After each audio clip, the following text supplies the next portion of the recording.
Supporting the common good means giving everyone a chance to read and learn. The Johnson County Library Foundation is proud to recognize Judge Kathleen Sloan for her devotion to literacy and lifelong learning. We present her the 2010 Pinnacle Award for Literacy and Education. We have a lot of parents who can't read, and that frightens me. And they didn't grow up with a love of books, so they can't pass that along to their children either. And obviously no one can get by without being able to read. And I mean, the schools are important for that. The libraries are important for that, and it's so neat though to see how a human being can blossom when they've had access to books and ideas. We have books in the courtroom, and I was the first judge to actually, we had bookshelves installed and worked with Kathy McClellan and the Johnson County Library Foundation to get the books there. So what happens is when I've got children in my courtroom, it happened a lot today, for example. I ask them if they like to. I usually ask them if they like to read. Sometimes they say yes, sometimes they say no. Regardless of their answer, I always say, see the books in the back of the courtroom. Those are for kids who come to my court. Go back there, see if there's a book or two you'd like to take with you.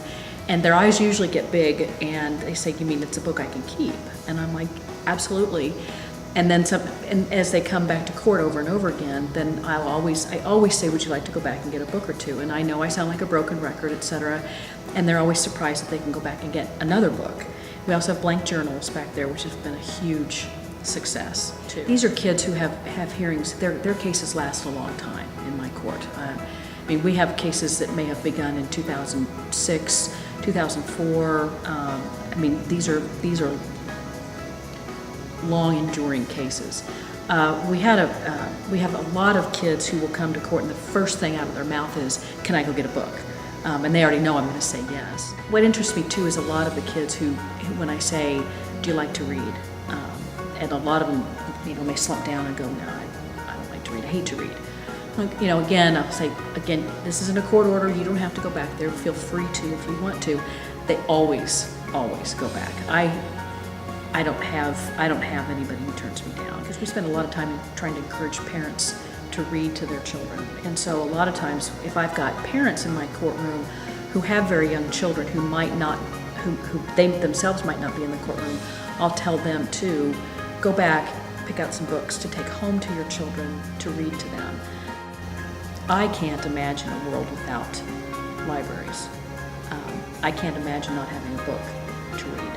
I'll say it, donations to the library for the book program. I mean, I'm not the only judge now that has books in my courtroom. As long as I'm on the bench, I'm going to be forever asking the library for books for my courtroom, always.